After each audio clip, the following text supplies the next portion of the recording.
I just gotta say, I was introduced to Pokedoku. It really questions, the confidence we all had, saying we were Pokemon masters made me understand that I was still youngster Joey. So you're telling me that my psychic flying flashcards that I'm memorizing every morning isn't going to actually pay off? My wife comes downstairs and I'm just like, Swoobat, Woobat, Galarian Articuno. I know there are ways around playing again. I'm aware. This goes into the story of how Pokedoku was created. Yeah, so yeah, I'll just go right into it. Go for it. I'm a huge hockey fan. Oh, I played nice. hockey in college. I found out about Immaculate Grid through Twitter. I clicked on it. I'm like, whoa, this game looks fun. Yeah. So I did a bunch of Googling, did a bunch of research, and I couldn't find anything that wasn't a thing yet. So I texted Ryan. I'm like, hey, for real this time, let's make this website with Pokemon. And he's like, okay. And here we are.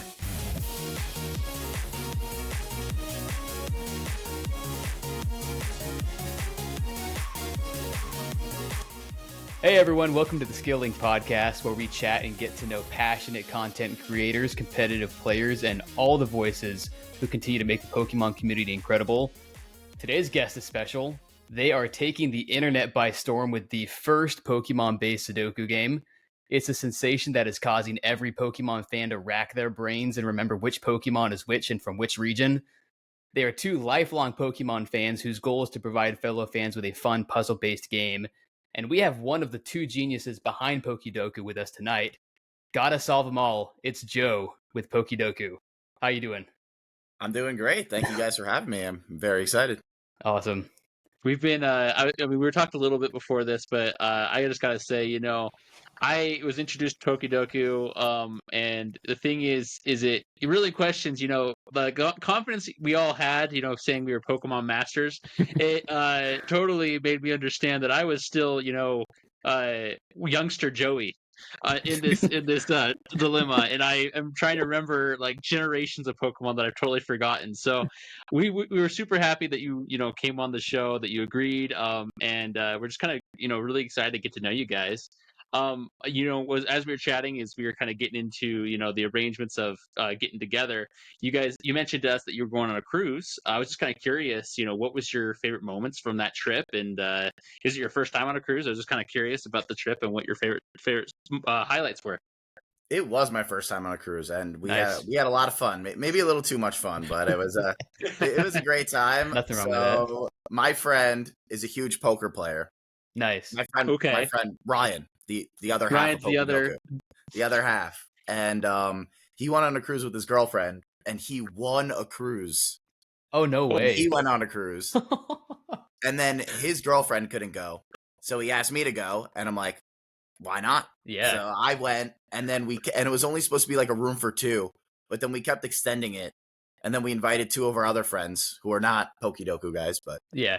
and it ended up just being like 4 dudes in a cramped up cruise room, but it was fun. We made the most of it. We tried to not be in our room as most as possible, but we all had the sleeping arrangement was solid. It wasn't too bad. And we went to Mexico. It was an 8-day cruise. We left on a Saturday, got back on a Saturday. Sweet. And we went to Honduras, Costa Maya, Cozumel, and one other place. But yeah, we did some cool stuff. We went ATVing, snorkeling. Oh, dude. Went to some like underground water park. That was cool.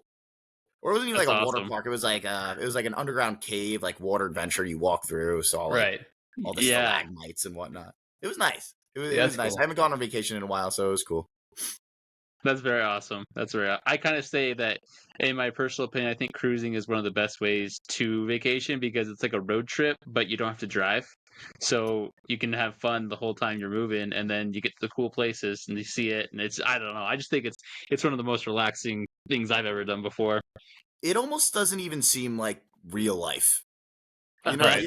It's almost like real like life is on pause, especially if your like connection's not working very well, like on your phone. Oh yeah. You're in the moment, like when you fly somewhere, it still seems very real, but like you're just like in the middle of the ocean and going places you've never been. Yeah, I definitely liked it. I would totally go on one again. That's awesome. Cool. I love it. And if you guys don't win the next one by playing poker, he lost. He got it. He got his butt kicked all trip. We're like, come on, go win. We need to go. Dude, what are you doing, man? Come on. I know, dude. Well, so I was very selfish, honestly. Yeah, you're like, come on, man. What are you thinking? How dare you? How dare you? Since he's not here, I'm just gonna roast him the whole time. Yeah, no, we'll tag along. Yeah, no, I was gonna say, so yeah, I was looking at my wife and I were looking at a cruise next year, and I'm kind of surprised they're pretty cheap actually for like vacations. I don't know if people are hesitant to go post pandemic, or I don't know what the cost. I'm not genius on the cruise industry by any means, but we were looking at stuff, and I'm like, yeah, this is like, I'm pretty sure they're like known to be like cost effective. Right. Yeah. Mm-hmm. I think especially now, like especially post pandemic, that they were cheap, and we're like, yeah, let's go on one. Why not? Because we're due. So I will let you know. I was Ryan is sick like now. Yeah. I was sick, and me and my other friend Jake were sick like almost immediately after getting off the cruise. Oh no! It's probably just from everyone being so close together. All of us tested negative for COVID, so it wasn't that. But nice, yeah. It's probably not that good to be that close to everyone. Right.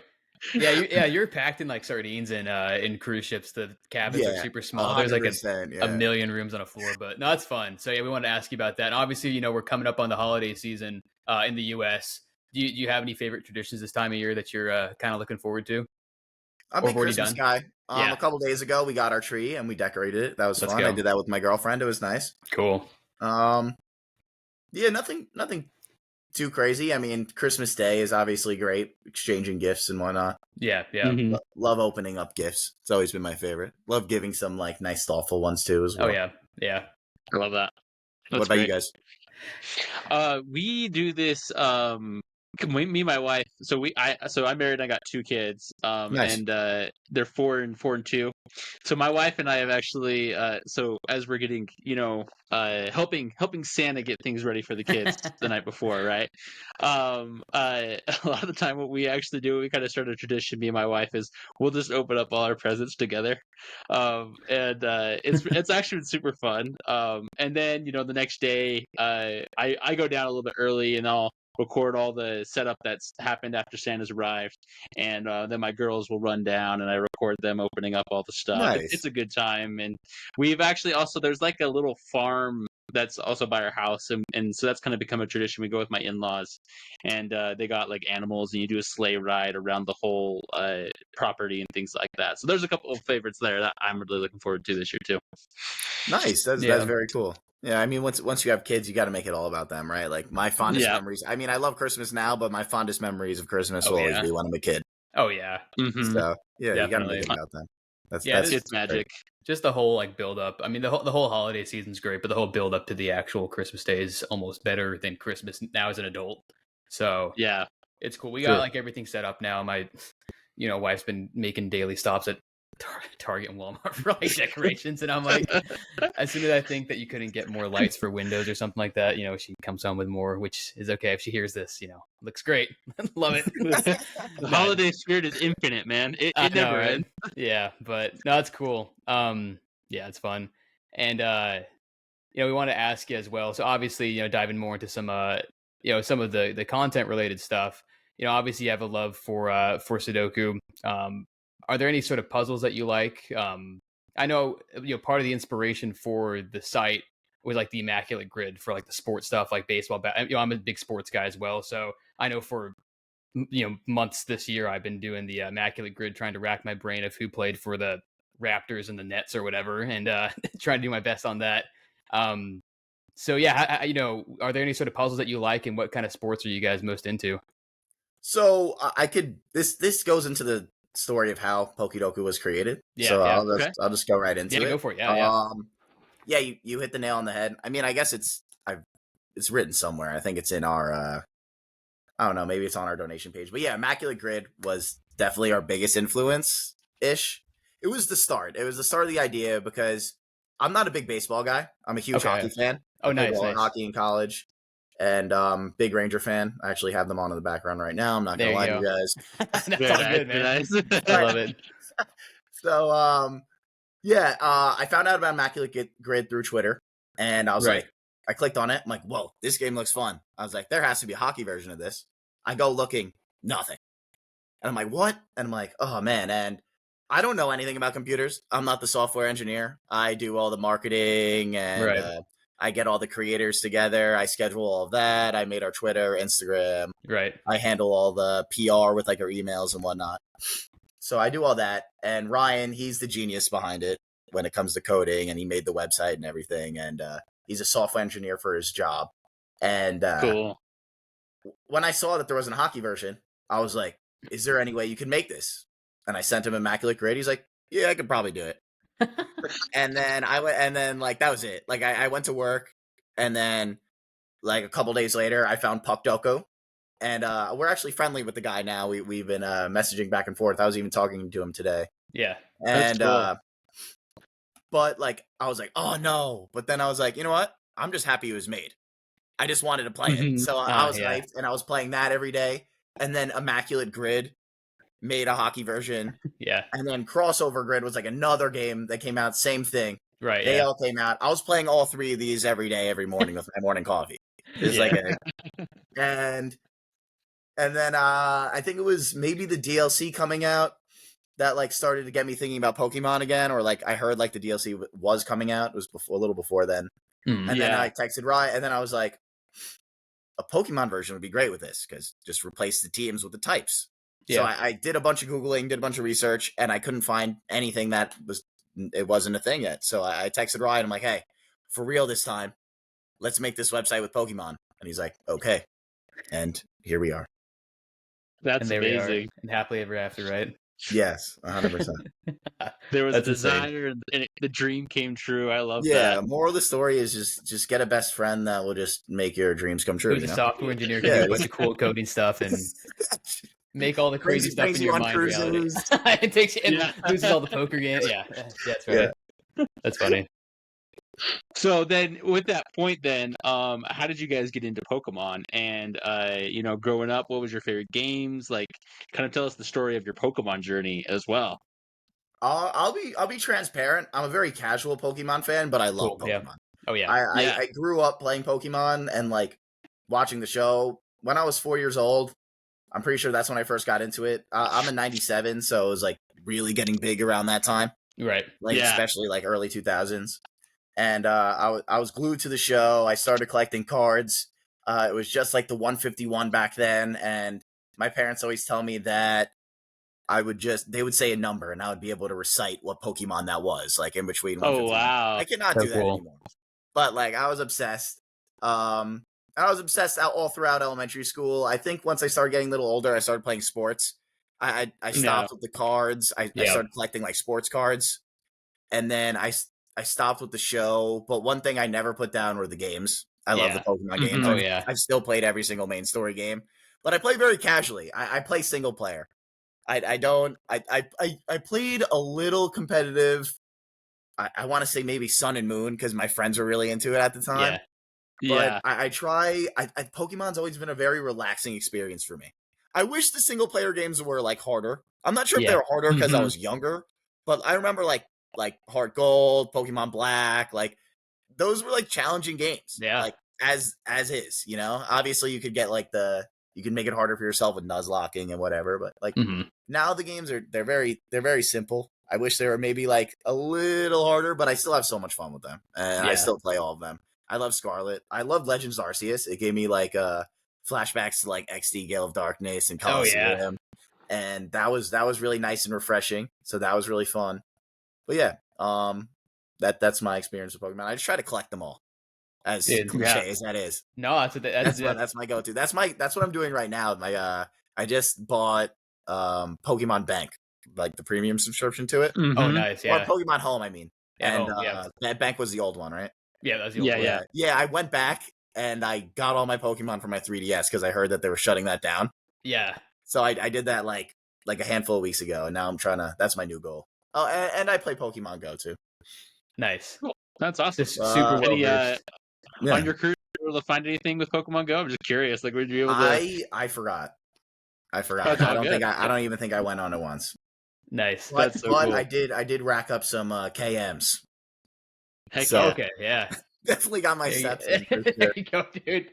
Racking up some distance. That's awesome. Yeah, it's cool. It's cool how I think that's one thing that we've really enjoyed talking to people about, is that's the one reason we do this, is because everyone's experience with Pokemon can be so varied, because like the franchise itself is like has so many like little subgenres and little rabbit holes that you can get into and have your own little niche. and you can be an expert at that niche, and then someone who also likes Pokemon can talk to you, and they'll have no idea what you're talking. Like, so I mean, speaking of Pokemon Go, one of our first interviews, we talked to this guy who's like a Pokemon Go like master, for lack of a better word. And say like Logan and I, same thing. We've been playing since we were kids. Have known about Pokemon forever, super into it, and he's given us all like this Pokemon Go, technical stuff and lingo and like strats and everything. And I'm just like, dude, like I don't know any of this. This is insane. Like, it's so impressive. And but you can just play it casually. And I think at the end of the day, that's what brings a lot of people back, is that you just have like the super, like, for lack of a better word, you have this adventure with these creatures that you form a companionship with. The music's always great. Music in Pokemon games, no doubt, always bangers. Very true. Yeah, Nintendo I mean, it's just in great. general. Yeah, Nintendo in general kills it with. I mean, no doubt. Mario always has good music. Obviously, Zelda's known for awesome music, but yeah, it's cool. So it's cool to hear you talk about that. At the end of the day, I mean, that's kind of the core of it all. So that's awesome. I think one reason for the early success of Pokedoku is that it doesn't matter what kind of Pokemon, like what your Pokemon source is. Like, yeah, how you bring in Pokemon could be you play the video games, you watch the show, you play Pokemon Go, you do the trading cards. Like, it all comes back to this for the most part for Pokedoku, which is kind of like trivia for any sort of Pokemon fan. Yeah, which is nice. Yeah, it itches a part of the heart where it's just like, I love the idea, the concept of this, where I can, find my passion for this franchise, or like the casual love that like, for example, like you have, right, where it's just like you love Pokemon. It's not necessarily something that you're doing like every moment of every day, but you love it. And so I know for me, like, in a lot of ways, like, I haven't played I love the games, and I haven't been able to play all the mainline stories. So like, there are some though where it's like I'm learning things that I didn't realize before, like just from Pokedoku as well, like where I'm seeing like, oh, okay, I didn't know that Pokemon wasn't this typing until it evolved. And so it's like it's kind of an interesting niche, or like an interesting facet of the franchise as well, because I'm learning things again of the game I love that I felt like I knew a pretty decent amount, but it's just reinforcing that love as I'm learning more. And so it's a lot of fun. Yeah, no doubt. There's definitely I don't think I definitely realized that there's some weird ones when there's some really weird ones, man. Like Rotom, for example, was what a lot of people were messaging us about him the other day. They're just like, oh yeah, you should have all forms of Rotom under Ghost and something else. And then I looked it up. I had to, and when it changes types, it drops Ghost. Yeah. So there's a lot of just it's hard to just know all the types off your head, especially with all the different variations of Pokemon now too. Oh my gosh. So it's definitely rough, but it's crazy. That's what makes it part of the challenge. I've never been like, it's obviously a big kick or a big punch in the gut when you fail a grid. So I've never been like more mad at myself, but also still learning something at the same time. Where I'm like, oh yeah, Fletchling isn't fire type until it's Fletchinder and Talonflame. Like, how did I not know that? It's just flying type, and then so then I'll lose that or something like that. But it's so fun, and it's cool to see where starters too. Dude, a lot of starters don't gain their second type either. I don't want to give anyone any of my strats, but I'll tell you this: Dartrix has been a big killer for me for grass flying. That's a nice one. Strats. Yeah, I don't know. I don't know. I guarantee. I'm sure there are strats. There's probably like some crazy subreddit out there. People doing like Pokedoku strats. I gotta do some Googling, find some funny stuff out. There's probably some funny stuff. I was seeing people. I mean, obviously their channels dedicated to. I mean, I don't know if they're doing like all their content on Pokedoku, but I know that there are people who do their daily run for the Pokedoku puzzle like live, and so I'm sure there's people trying to figure it out, min-maxing as much as they can. Yeah, no doubt. I've seen a lot of people who do. Seen a lot of people who do videos. There's this one guy, Hanto Hug. He just released his 50th Pokedoku video. So I gave him a retweet. Yeah, he's awesome. He I don't know him personally, but he started making them right away, and he posted on Instagram Reels.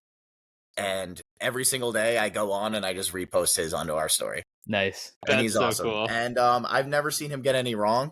So I'm going to call him out right now. I think you're probably doing some editing. There's no way you're 50 for 50 here, but no way, man.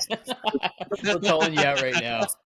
We'll repost you. I commented on his I actually even talked about him in the last podcast I do, but yeah, that's just cool. It's just, it's really crazy to just see like random people are just playing our game like this religiously. Right. It's nuts. And like now he's like a content creator, and a lot of his content is our game, and like that's crazy to me. That's so cool. I really like helping anyone out, you know. And when you guys reached out to us, I was just like, yeah, why not? Sounds fun, you know. Yeah. Well, and I mean, we were small. Well, one of the another account I'll shout out right now is Pokedoku. They're a pretty big Twitter account. I think they have like over 160,000 followers. They were like they had to be one of our like first 5 or 10 followers on Twitter. That's so cool. They followed us first. Or like I messaged them, they're like, "Oh yeah, this game's awesome." They followed us. I'm like, "This is insane." And they really helped put us on our map. They were the first creator that we had do a master puzzle. That's so cool. So the Pokemon community has been nothing but welcoming to us, and I plan on doing the same for anyone. That's so cool. No, but yeah, that's incredible. It's cool to see how you guys, like really blew up. I mean, you guys, I mean, at least as far as your Twitter account was created, it was just, I mean, September or something like that. Right. Just been a couple months. We launched September 12th was the day our website launched. So it hasn't even been 3 months yet. And now we want to ask you about like the nitty gritty of like the puzzles themselves. So like, how you guys make or choose the puzzles, or how you guys go about featuring your guest creators. Cause is it like randomized? How do you guys try to prevent soft locking? I know that can kind of be tough sometimes with just the way certain, things line up with the types or like the regions or whatever the criteria is. And it was funny. I asked this because we saw like the psychic flying memes on Twitter, and those are pretty funny. Those made me laugh pretty good. But tell us more about that. I gave in with those. It's better to just laugh with it, and people think they like the memes. I like making memes. I think it's funny, and as long as people think it's funny, I'm fine with it. Especially because it's cool to joke about it now for us too. It's not like we're like, I'm just making a joke about it and we didn't do anything to fix it. Like we made it, Ryan fixed it. So now, you won't see it within like 4 days of each other unless like a creator did it. But it factors those in now too. So like none of our randomly generated puzzles, which will be the days that aren't fan or creator puzzles, those are just randomly generated. But now there's I don't even know what to call it. It's not really an algorithm, but there's a way that type pairings or any pairing in general within 4 days of each other, and it will take into account for the fan puzzles as well. Okay, so that's nice. So we did end up fixing it. It's not like, haha, I'm just gonna make fun of psychic flying as it shows up every day. So you're telling me that my psychic flying flashcards that I'm memorizing every morning isn't gonna actually pay off or something? Like I'm just like getting ready in the morning. My wife comes downstairs and I'm just like Swoobat, Woobat, Galarian Articuno, Sigilyph. Just that's funny though. I saw that. So it's fun that everyone's having fun with it. Yeah, that's cool. Back to what you were asking with the creators. Some people reach out to me. Others I've hunted out for. I'm just trying to look for people that make good Pokemon content, and there you go, and have a relatively big following, so it'll be mutually beneficial for both of us. At the same time, we're still trying to grow our game. We want to see how big we can make it. It's still early, but I'm not sure if you saw our tweet a couple hours before this, but we are doing a pretty big creator is hosting a puzzle on Friday. We have r/Pokemon. Reddit. I did see that. 4.5 million members. So that's massive. That was crazy. And that was a funny one too. So like that one I didn't even reach out for. I found a DM. I answer every single DM. If anyone's ever DM'd us, they wouldn't be able to send a screenshot of me ignoring one because I answer all of them. Nice. And there was one from an account. I think they had like 8 followers, and they're just like, "Hey, I run r/Pokemon. We would love to do a creator puzzle." I'm like, "Wow, this sounds awesome," but like, I don't know, And I was like, "Okay, like, is there any way you could like prove this to me?" And they sent me a DM on my Reddit account, and I'm like, "Oh, that's nuts." So it's good. Yeah, it's definitely good. I mean, it's like good karma for like answering everyone's DM, and not ignoring anything. I could have easily saw like an account with 8 followers and been like, okay, this is a troll or something. But it's good to hear everyone out. I mean, we really don't even get any bad DMs. There was that one time with one of our creators where people didn't like the puzzle, but I think they more have had a quarrel with the creator, which was not cool. But like even then, like everyone's been very cool to us, which we've been very grateful for. Yeah. We were actually going to kind of bring that up a little bit later here, but because we did notice that situation that happened, and we thought, the way you guys handled it was super awesome. Make sure that you kind of call out the bullying that was going on against that creator, but also call out the passion that the creator had to make a puzzle for you guys. And so I was just kind of wondering with that, like, because obviously you do also get comments, for people calling out specific things. Like I know like the stone evolution was a big call out recently too, and you guys are always kind of constantly working to make sure the game's improving, to make sure that you're kind of meeting the needs and the frustrations that people might have. But how do you guys like also kind of like go forward with like the motivation, with the, dedication, but also kind of keeping your heads up high and confident in what you're doing, and not kind of falling to the negative vibes that might be being thrown your way occasionally? Yeah, I think you just gotta look at it as any feedback is good feedback. Yeah. And we wanted to right off the bat, we made a Twitter right away, is because we wanted to make it not necessarily open source, but just full open to feedback. Because I mean, I have a pretty extensive knowledge of Pokemon. Ryan has not really any. He grew up playing like a little bit with me. Yeah. But he hasn't really played video games in a while, so he's learning on the fly right now. Nice. And it's really the first time either of us have dove into a project like this. So and any feedback we've been trying to get, I mean, any feedback we've gotten, we've been taking into consideration, and we haven't been looking at it in a poor way. Right. I really do also think maybe it's just my positive attitude towards it, but I really feel like I haven't really seen too much of anything negative. I don't think I have either, honestly. That one day, which was pretty bad. I talked to that creator a lot out of context Pokemon. We were talking a lot before it even happened. Whatever happened, first off, it was an old owner of that account. That account's been getting bounced around, I guess. And I know there was some, I don't really want to talk too much about it because I'm not really so sure exactly what happened. What was going on? There was some sort of like Pokemon plushie thing. They might have been involved with that. I'm not so sure what happened, but I was talking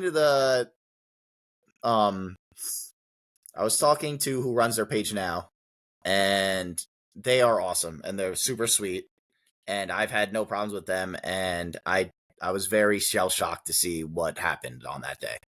And so they did not deserve any of that, especially if it was that they have a bad rep because of a previous owner. There's no reason they should be taking that heat. So we really wanted to clear that up for them, especially like, one, unfair to them. Two, we don't want to scare other creators away. Yeah. And three, that's just not how you treat people. It just wasn't cool. But they were cool about it, and they said maybe they would make another puzzle in the future, and that would be awesome. We would love to have them back. And so we wanted to make sure that ended on good terms. Absolutely. They're a really cool person to talk to, and overall, we just want to make sure that everything was like all leveled out. Yeah. Super cool. Like Logan said, I think you guys handled that extremely well. And I mean, again, for like the most part, for like 99% of what I see, I'm scrolling Twitter, and whenever you guys post, I'll hop in the replies just to see what people are saying about the puzzle or whatever. As I say, I don't think I had ever seen anything but positive stuff for you guys, and that was just that one thing, and I thought you guys handled it well. But so we wanted to get some more perspective on that. And one other quick question for you. So do you also daily do the puzzles yourself, or? No. Okay.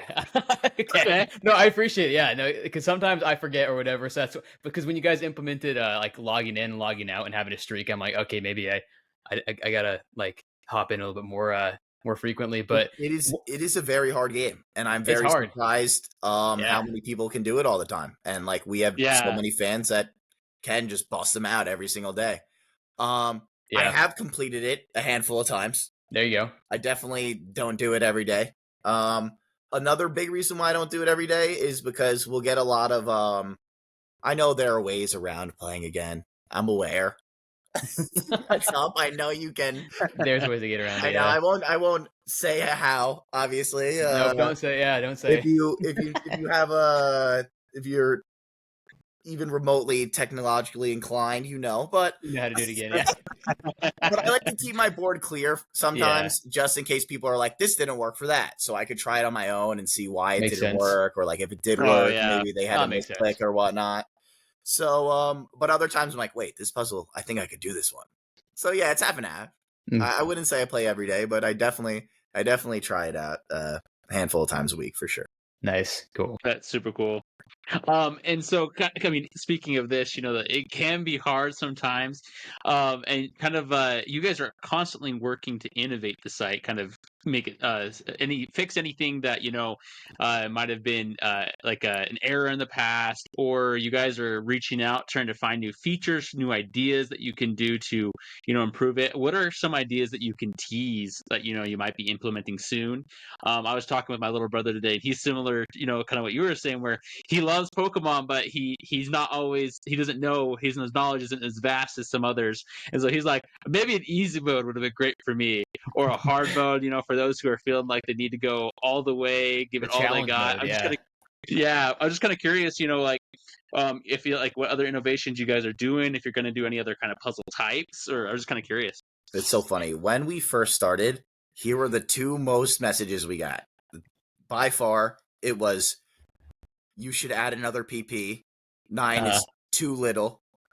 And the other one was, this game's too easy. So funny. No in between.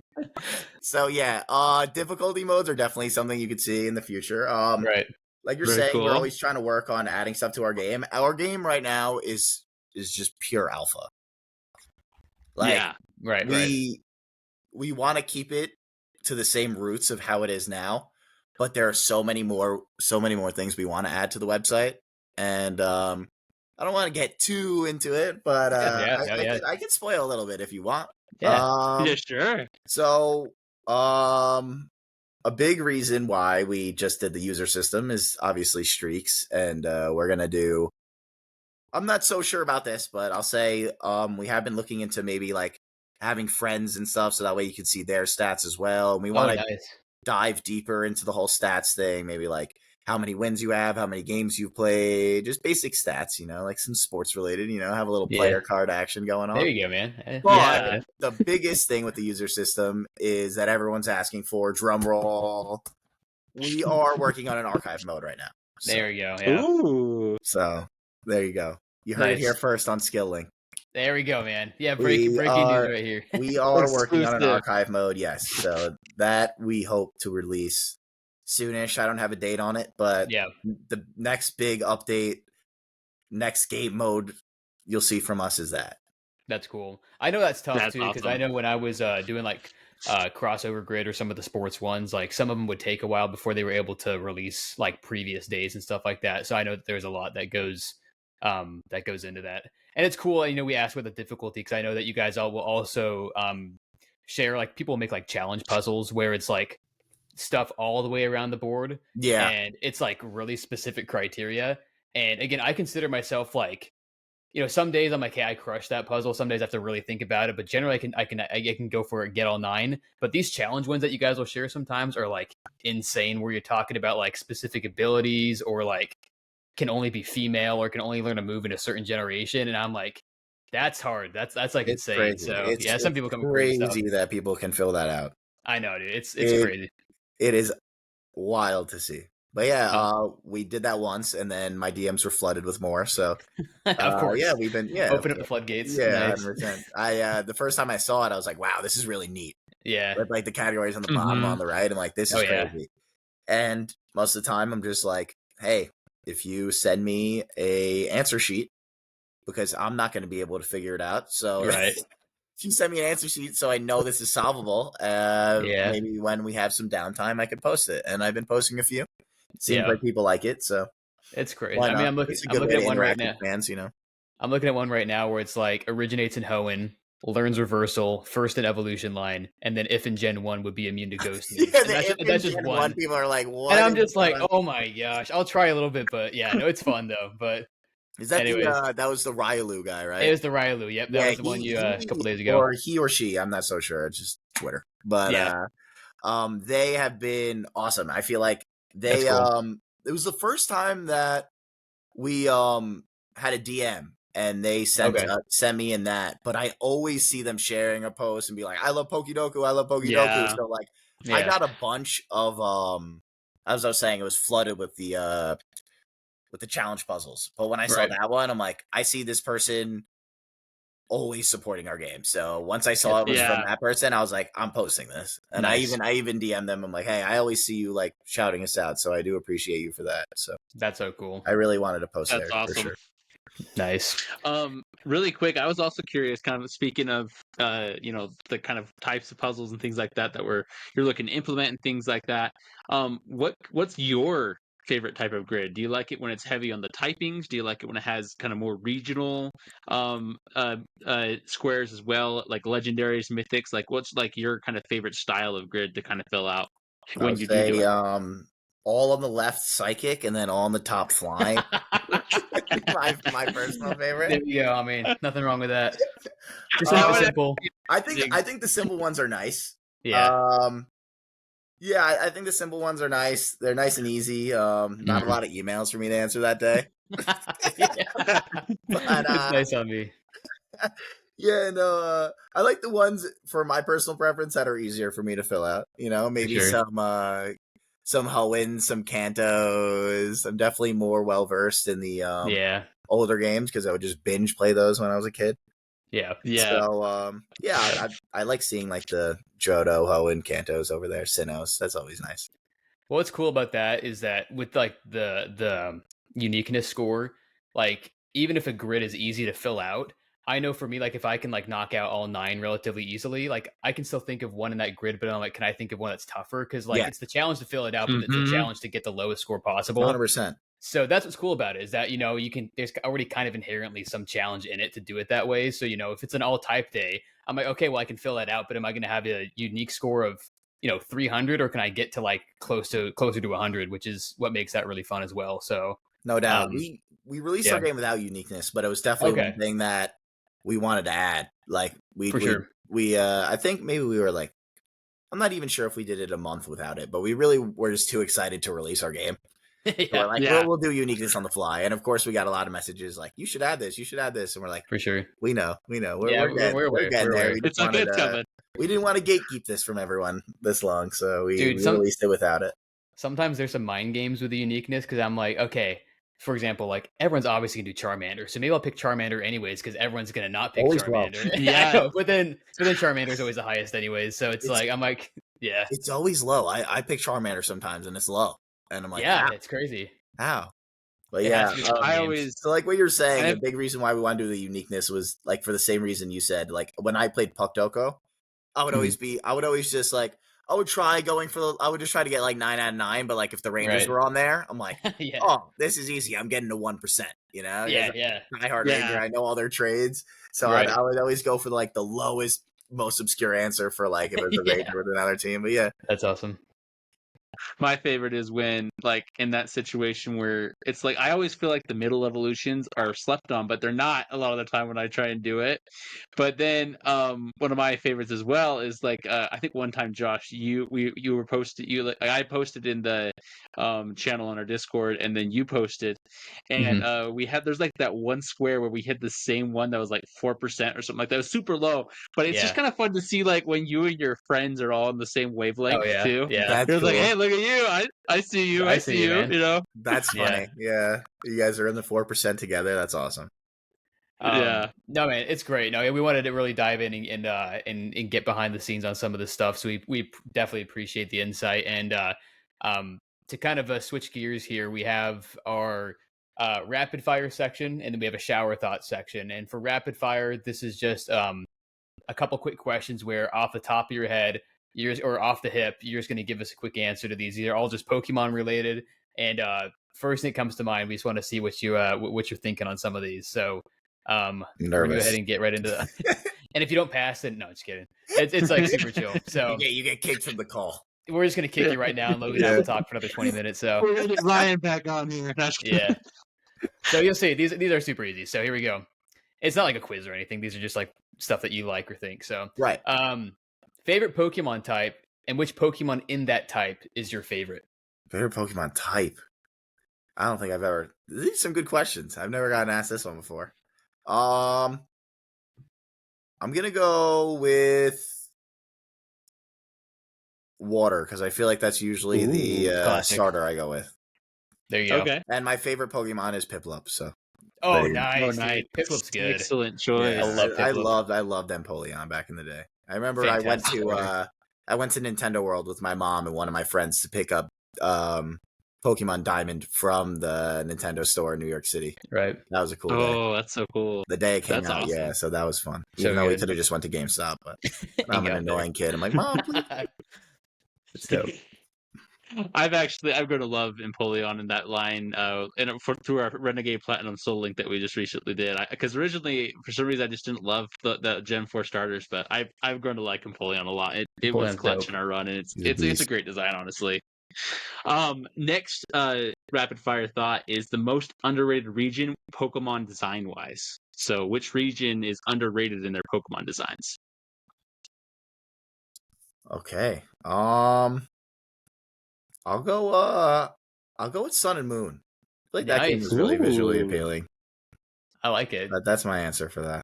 Oh, I can get behind that. I think Alola is just a vibe. It's like right. It still has like the same formula as a Pokemon game, but you have the totems. It just didn't have the same like structure. And then I mean, you're basically in Hawaii. It's just such a different game, and there's some great Pokemon in that region. So I think it's a great choice. They did a lot of out of the box things in that game for sure. Dude, the Ultra. We were talking to someone on a couple episodes ago, and we're like, the Ultra Beasts are like the most unhinged thing that they've ever done. But they're kind of like it's like they're supposed to be unhinged. So like you can't get mad that like Guzzlord is just like this massive mouth like demon thing. I love the designs too. I love the designs of the Ultra Beast. Yeah. And you got like Black Hole. Cortana is just a little Cortana, like a origami, yeah. And then Xurkitree is just wires. Xurkitree's crazy too, yeah. And then then you have like the storyline elements are crazy. Like the bad guy lady like merges in with the I can't remember its name right now. Lusamine? Not Naganadel. Yeah, Lusamine like merges with the jellyfish. Nihilego, yeah. Yeah, Nihilego, yeah. Like she like merges another with crazy design too. That game was awesome. They were like, whoever designed, like the game designers were just like, yeah, let's do this thing. Yeah, no doubt. I'm getting a raise, so yeah, sweet. Or I'm getting fired. Oh, I'm getting fired. Yeah. Imagine being the guy that like works so hard for a week, and then for the board meeting, you bring in Blacephalon as like your design, this cake pop, and you're like, wait till you hear the Pokédex entry. Its head just blows up when it gets close to people. Kids are gonna love it. I think the most ridiculous Pokemon, talking about a different region, is just Flamigo is great.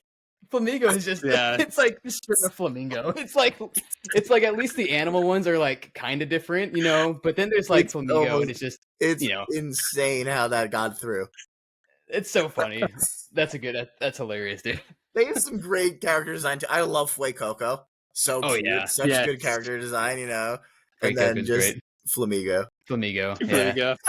The name's great, Flamigo, and then awesome. the Pokemon is it's literally just a flamingo. It's really funny. Sweet. I like to next think week, sorry, just real quick for Flamigo. I like to think that like the story behind it is that through the paradox, like rifts, things like that, it actually just touched slightly into our world. So and it just lost an N in its name.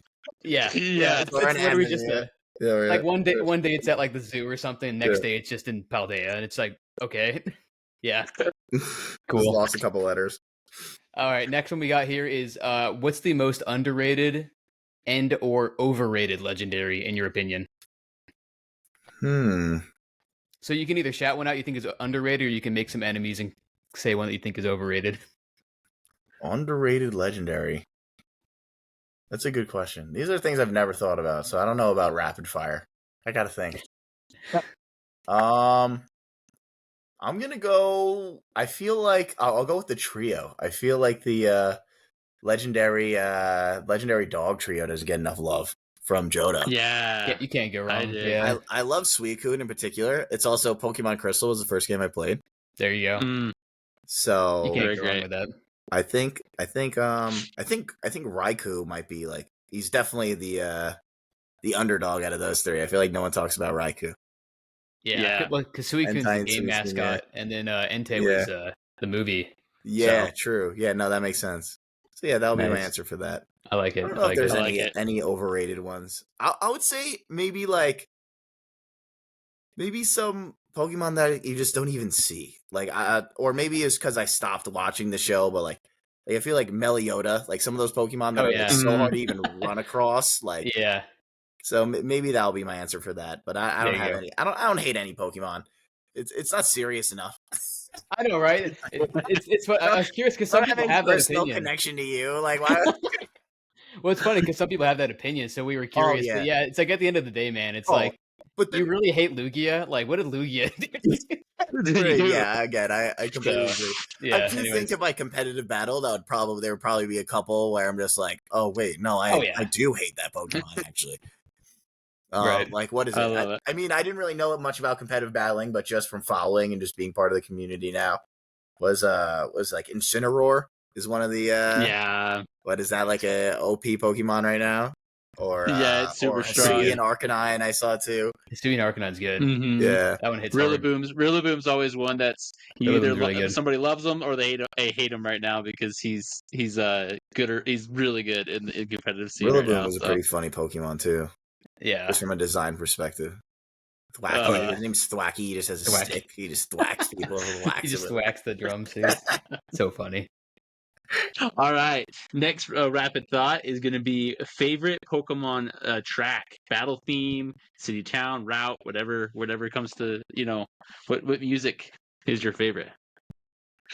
I'm not so sure I have one in particular, but I would say my favorite music in any game is Pokemon Emerald. Oh yeah. Okay.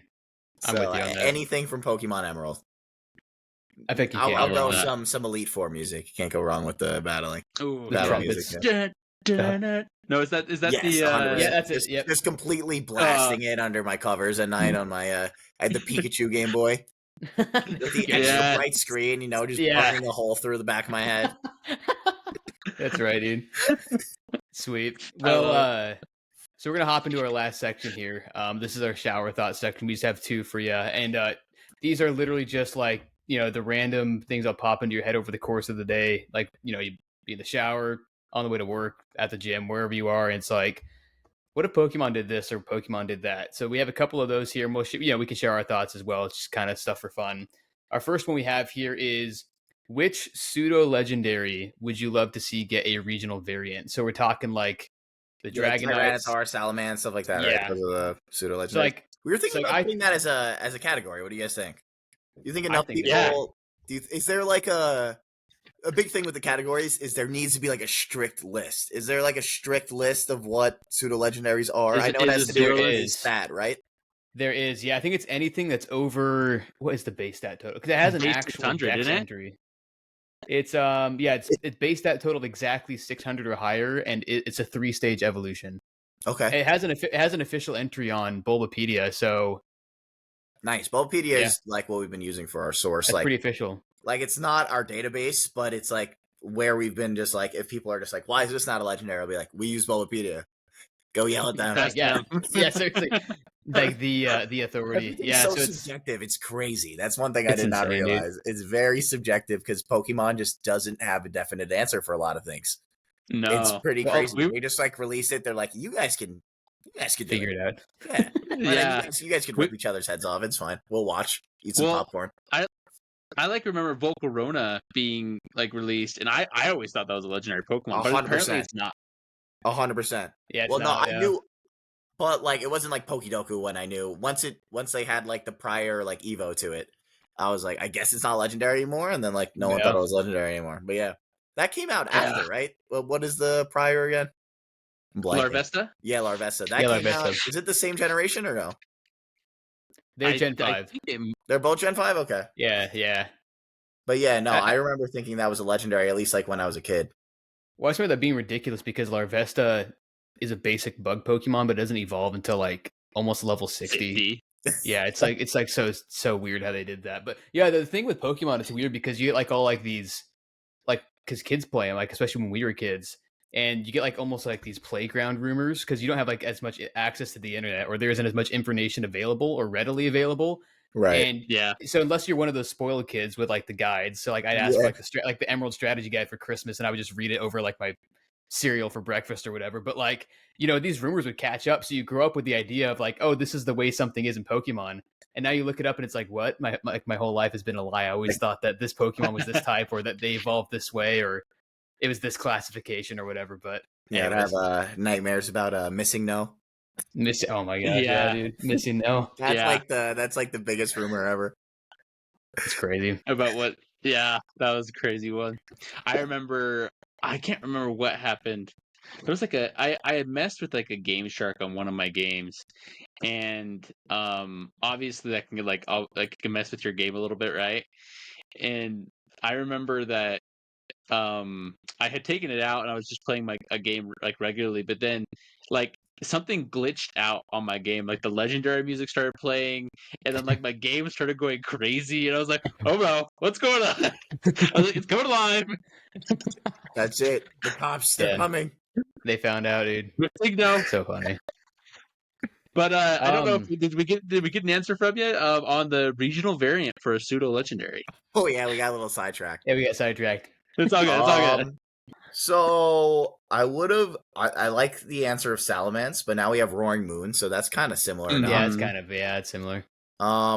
Wait, does Tyranitar have one too? That was was that in? It doesn't. It just has a Mega Evo.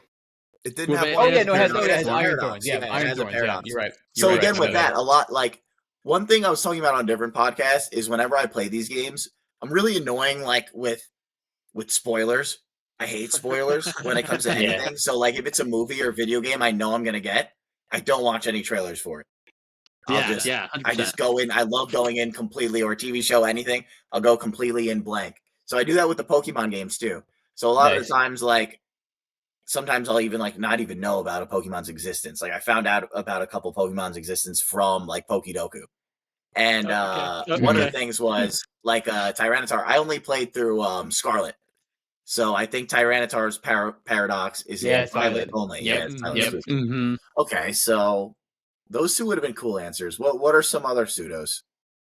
I have a list right here, actually. I was curious to see what the actual classification was. So it's Dragonite, Tyranitar, Salamence, Metagross, Garchomp, Hydreigon, Goodra. Garchomp's awesome too. Kommo-o, Dragapult, and then Baxcalibur are the official. Dragonite doesn't have anything, huh? That doesn't even have a paradox. And it does have a Mega, or no? No. Yeah, so there's my answer right there. Dragonite needs some love, yeah. Yeah. I'm surprised I haven't done one with Dragonite. Yeah, that's a good one. Crazy. And what's funny, I think, Logan, you can correct me. I'm pretty sure there's even like, this is more of I don't think it has an official thing on Bulbapedia, but there's like pseudo, which is like a semi-pseudo, which is like Flygon, Aggron, like those ones that are like a step below, Haxorus. I think it's like those who don't meet the 600 base stat total, but are still like over like 500 or 550 or something like that. Yeah, it's like super fan, but I know. That's cool. So for the longest time, I thought like Haxorus and like Flygon. Flygon's a 3-stage dragon, but it's not. I guess it's not strong enough. So what do I know? Yeah. Flygon's always been a favorite of mine too. I actually really like the Dragonite answer. I've had the thought before that they should do, because I remember like in the first gym or whatever, or not the first gym, the first game, like the sprite for and I think as a sprite that was used a lot, like in the menu, like when you looked at your Pokemon for Dragonite, was like similar. It might have been the Johto in the Gen 2 games too, where the Dragonite sprite was like used for the statues in like right in like Lance's thing. I think it'd be really cool if they made like a gargoyle version of Dragonite. That would be insane. Like make it a rock dragon or something. Pokemon, right? That's one thing they. Yeah, I don't think so. No, that's a good idea. That's so I like that. I've been thinking Dragonite needs some love that way too. I like that answer. That would be cool, and it's wow. There's some thought behind that. That's nice. Logan brought that one to the table. He was cooking that one all day. Yeah, no, that's a good answer. Sitting there. Hey, it's cheating when you know the question. You can think about it. I know, exactly. Yeah, exactly, man. That's what we're saying. Maybe we should send these out beforehand, Josh. Let the guests do it a little bit earlier. Seriously. No, there's too much more pressure when you do it that way. Honestly, it's like, oh, you better come with a good answer now. Or we're kick you off again. Yeah. Yeah, exactly. Nice. I had that idea. I had played with there's like a Pokemon program where you can make your own fan game, and I was playing around with the ideas of like alternate forms. So I've actually had that one in the back of my head for a while. I just think would be cool because Imposter's such like a it's only got Mimikyu, so I was like that'd be cool if Dragonite got it, and it was like a rock dragon type. That'd be kind of cool. But I agree.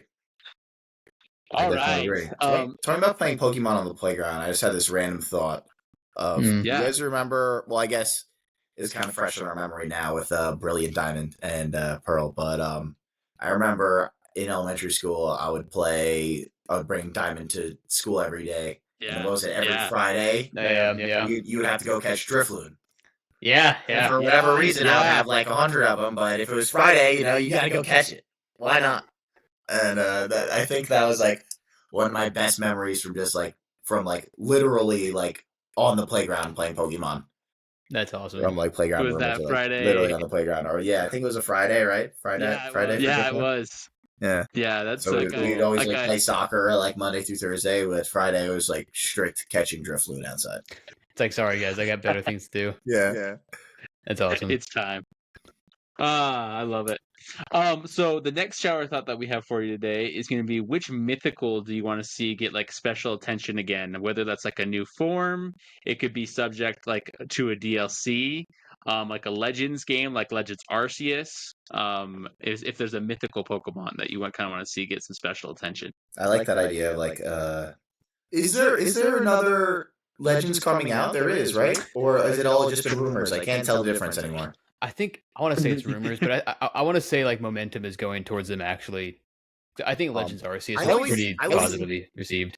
I always think Deoxys has always been an awesome. Oh yeah, it doesn't need any more forms. It's got a lot, but Legends Deoxys, that'd be sweet. Yeah, that'd be great. That'd be so cool. I think another big reason why I just love Deoxys is just a lot of my memories from Pokemon are just from back in the day, and I remember always wanting it so bad when I had World so much, and I'm like, what is this mystery gift coming out? How does the mystery gift even work? What even is it? Yeah.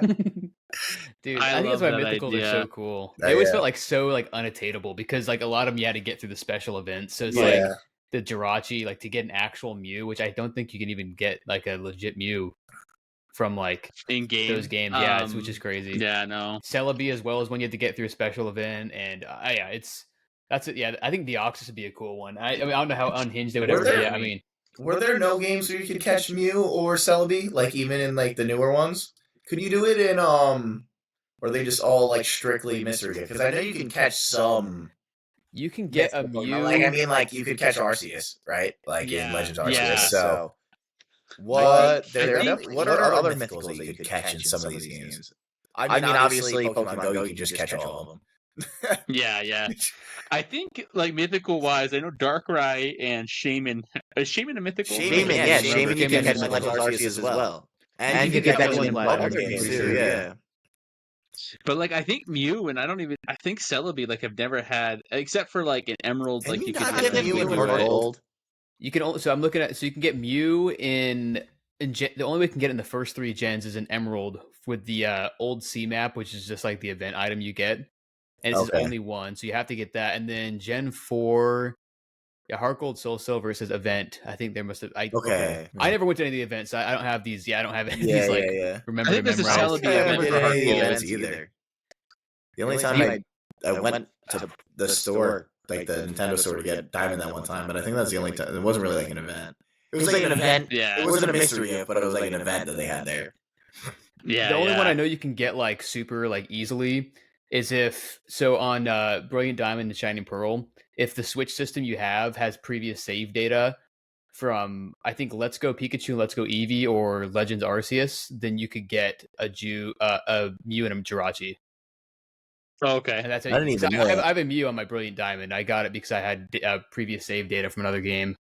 I'm just looking at that right now. Yeah. It says if the Nintendo Switch system being used has save data from previous mainline games, a player may talk to an NPC. But previous games, so it could be after still. If I play, that's actually. I always say I played every single game. I did not play the Let's Go series. But yeah, I definitely want to. I mean, I feel like I've played through Leaf Green and Fire Red so many times. I know, but right? It's been a little bit though. So I think maybe that'll be my next game. I also picked up one of the Mystery Dungeon games for the Switch. Mystery Dungeon, I haven't played so a Mystery good. Dungeon game since GBA. So, and I think it is a GBA remake, the one that I have. So is it Red Rescue Team? Yeah, I have Blue Red. Rescue Yeah, Team, I have Red. Yeah. That one's good. That's a good story too. That one hits that might be the next game I got. I picked that up just because I saw it on Facebook Marketplace for $20, and I'm like, oh yeah, I love collecting video games. I really haven't in a while, but like when I was like in high school, I was into that with like any money I could somehow scavenge. I would just go to like garage sales and stuff. So if I see a good deal, I'll try to pick it up. But yeah, so I bought that. I haven't touched it, but that might be next. I just beat Wonder a couple days ago. So, nice. Yeah. That's sweet. How did you like it? Yeah, I loved it. It's fun. I'm not gonna lie, I am not a big 2D platformer guy. Like the side scroller, Okay. like I partially because I'm just horrible at them. But that one I really liked. I kind of like forced myself to play it because I love I never really played too many of the Mario games, but I played Odyssey like a year ago, and I thought it was like one of the best games I've ever played. So I was like, Odyssey was cool. I need to get more into this, and I did end up loving Wonder. There are a couple levels that made me want to throw my Switch out the window, but it's all right. One of the did you guys play? I haven't got around yet. My brother has though, and he said it's been really fun. And I think the power ups are crazy, like the elephant one and stuff like that looks really cool. Yeah, it's fun. I think that's good. My Switch has definitely been. I feel like I kind of took like a little bit of a Nintendo hiatus. Like when I had like my 3DS, I tried playing other stuff, but for the most part, I just play Pokemon. Yeah, my Switch, I've been trying to play a little bit of everything. I've been trying. I finally played through my first Legend of Zelda game all the way through. I beat Breath of the Wild, loved it. There we go, man. Yeah, okay. Yeah. I remember back in the day, I played Ocarina of Time on my 3DS, and for some reason, I never finished it, but I got super far. And that was like the furthest I've ever. But I loved it. I don't know why I never finished it. I was like that back in the day. I don't know. I feel like I always dropped it right before I beat games. So now I play a game and I won't touch another one until I beat it. I've troubleshot how I play video games as an adult, and I'm like, this is how we're doing it now. This is what we got to do. Yeah. So I love it. So once I started, I made sure I finished it. Have you ever played Conquest before? Pokemon Conquest? When it came out. So I haven't played it in a long time. But I remember being like, wow, this game is really cool. But I'm not even sure if I even remember what it looks like. But like I played it when it first came out and I was into it. But like once I remember, I think I played through all of it. But I remember, once I played, I remember like I was into it for a while and then I stopped and then I just never touched it again. But I do remember really liking that game. It's really unique. I think that's the series. It's a strategy game, right? Yeah. It's really different. Yeah, it's super different. And I remember I would getting like early arthritis from Pokemon Ranger that I remember as a kid. Oh, dude, Ranger, yeah. That was crazy. That was like the textbook way to like scratch up the bottom screen on your DS. Oh my god! On your screen, yeah, dude. And you still wouldn't be doing it fast enough. You'd be digging in, you would see the screen break. They'd be so infuriated. Dude, the main story of the first one, when you're trying to get like the dogs at the end, the legendary dogs, you have to catch like the Raikou, the Entei, and the Suicune. Dude, oh my gosh. That's like the most rage-inducing game for like a kid. I'm like, oh my god. Are you guys like trying to provoke us or something? That reminds me of another like just random niche side Pokemon game that would like destroy our DS, like my brother and I. Do you ever play Pokemon Dash? I don't think I ever played that one. Oh yeah. It was just a one-off. I think it was like I remember it. I remember like the cover of it with Pikachu, but I don't think I ever actually played it. How did that one work? I think there were only like a handful of even like raceable characters, but like you have it on your bottom screen and you would like swipe to make your Pokemon run, but you had like certain stamina or power-ups. It's almost like it's kind of Mario Kart-esque in the sense that you have like a track and you do laps and you have to like watch like your your stamina or your speed and each Pokemon has like, the bigger ones can bowl the other ones out of the way, but they take longer to get going. That was one. I remember playing like Pokemon Troze too. I remember that one too. I don't remember playing that a lot, but I do remember that. Just some like kind of like Candy Crush for Pokemon. Yeah, it's like Candy Crush for Pokemon. Yeah, literally, yeah. But Ranger was crazy, man. That was there's some fun spinoffs. There's some fun random. I love Pokemon Channel as a kid. I remember everyone's like, "This is the stupidest game ever," but for some reason, I just loved just vibing out with Pikachu. Yeah, so good. It was a silly game, but I did like it when I was a kid. Obviously XD, Gale Darkness, and Coliseum were just awesome games. Yeah, so good. I don't even like consider that like spin-offs because they're still like no, they're like in the spin-off to like how like Legends Arceus is like a spin-off. yeah, They're like real Pokemon games, but like just in like an RPG kind of manner. Well, I guess for sure normal Pokemon RPG too, but you know what I mean. It's just different, more free roam. I guess I don't know. I don't know how to word it. 3D, I guess. It's probably I don't know the region in the Conquest games. I can't remember, but like I like to think that the 3D ones like the XD and Coliseum are like the aftermath of those. Just that the Ore region. Like, war. Yeah, the Warpath country of that they were fighting with Pokemon and stuff like that. That the 3D games are just the aftermath of that.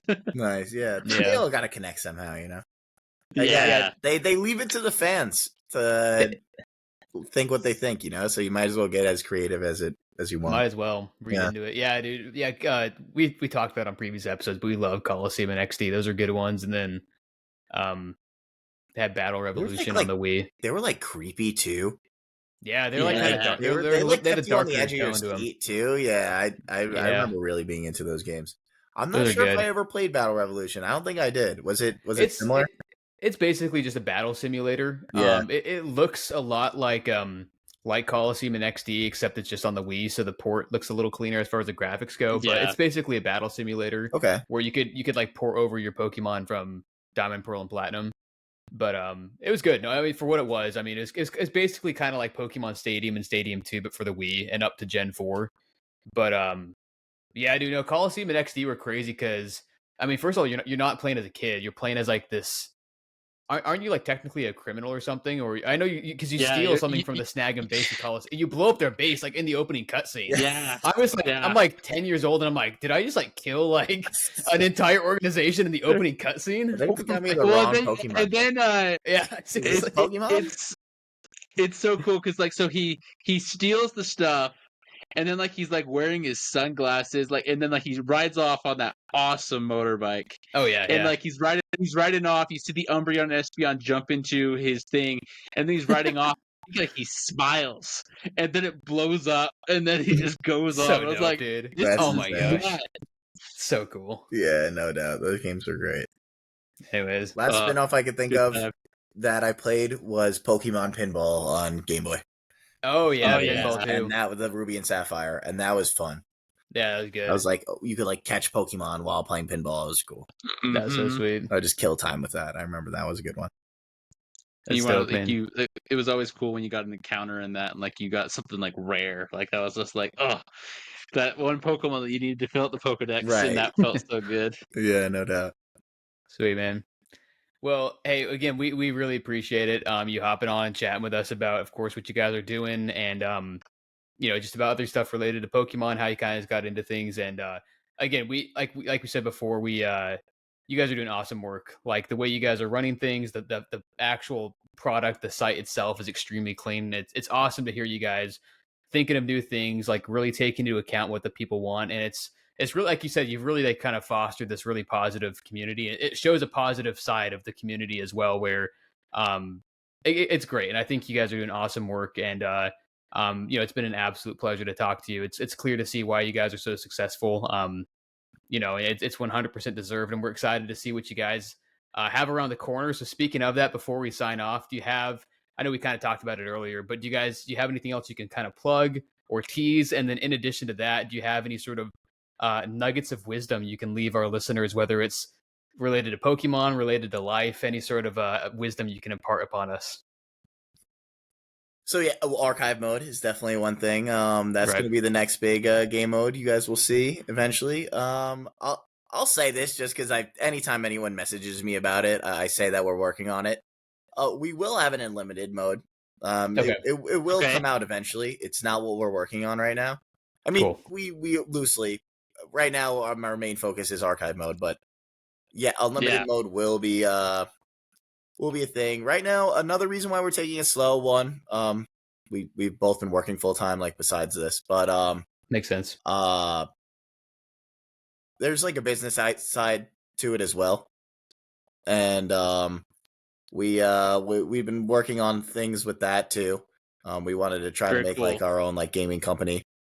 Oh, nice. And so yeah, we've been trying to take it slow. We wanted to keep all of our like fan base as it is, and keep trying to grow on that and keep polishing the product we have out now. But we didn't want to rush into something else that we wouldn't be able to take care of, So we've been going nice and slow, and I feel like for the most part, all of our fans have been appreciative and patient. So yeah, we're archive mode. Hopefully, within the next couple weeks, you can see it. Nice. Hopefully. Sweet. So yeah, that's. I'll leave it at that. For anyone who doesn't know who we are, you can find our game at Pokedoku.com. We're on Twitter and Instagram at Poke_Doku_, and anything else, it's just Pokedoku straight up. I'm really happy you guys had us on had me at least on the on Skill Link. This was great. The way you guys structured the interview was awesome. You guys asked some really great questions. Thanks, you guys are really cool guys. I could really see you guys doing well yourselves, and I'm excited to see where Skill Link goes. Awesome, man. We appreciate that. That means a lot. And we'd love to have you back on, of course, once we can get both of you on. And that'd be great. Yeah, I'll force him next time. There you go. Yeah, and say, or maybe we'll do a poker match and bet on it. If we win, he has to come back on. Yes, that's a good idea. Except, I mean, apparently he loses, right? I mean, that's what he said about the cruise. I mean, that's true. It sounds like a shoe-in. So yeah, you might be able to pull it off. There you go. Well, hey, no, again, we appreciate it. Yeah, we'll plug everything in the description. Yeah. Links to the site itself, links, of course, to your guys' socials. As for us, be sure to like and subscribe to us we'll be on YouTube. Of course, we're on Spotify. We'll be putting together a Discord here soon as well. So for anyone who wants to come in and chat with us or chat with other people, we'll create some channels in there. We're planning on getting that going relatively soon as well. And until next time, this is Josh, Logan, and Joe with Pokedoku with Skill Link signing off. See you guys.